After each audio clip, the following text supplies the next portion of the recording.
In this video, we're going to discuss the IMU calibration and pole calibration found inside of ServPC.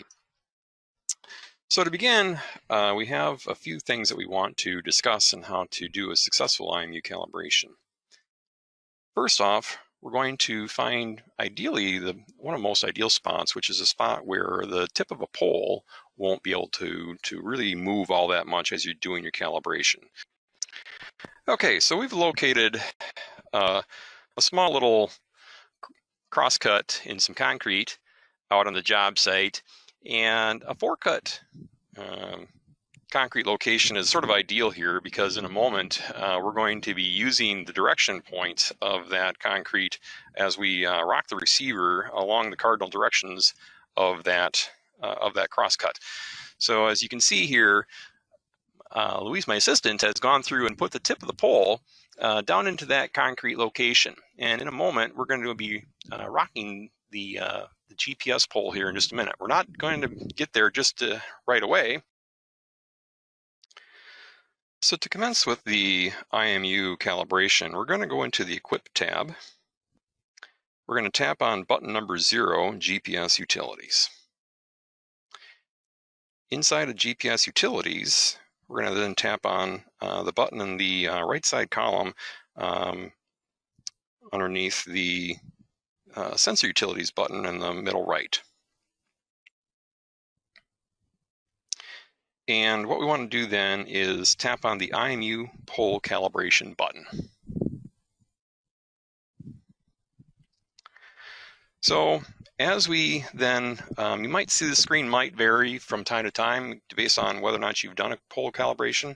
This is a per pole calibration, so that if you have different poles, this needs to be done on a per pole basis. But once it's done on a pole, it doesn't need to be done again for that pole. So in the upper right hand corner where I have a green looking icon, that indicates that the pole is done and good.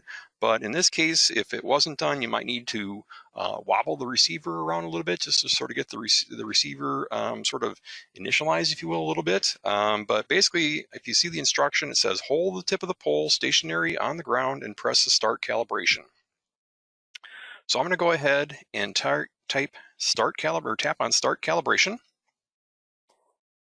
And the instructions are to now move the head of the receiver side to side for 15 seconds, then forward to back for 15 seconds, and then press finish to finalize. So I'll show you what that looks like here in just a moment. We need to make sure that the receiver is in a fixed GNSS solution prior to starting your IMU. But once it is, we can begin with the calibration procedure. So we're going to start with the rocking of the receiver from side to side for 15 seconds. Now, as this rocking is commencing, we want to make sure we don't go too terribly fast. All right, so a good steady motion from side to side. That's where we want to go, typically along a nice direction here along our crosscuts. This is a good indicator of which way we're going is important. Okay, so 15 seconds, we do that motion. Then 15 seconds in a different direction. Okay, so we have gone through, we've done the rocking motion for 15 seconds in one direction, 15 seconds in another direction, so now we can go ahead and tap on the finish calibration button, which we'll do right now.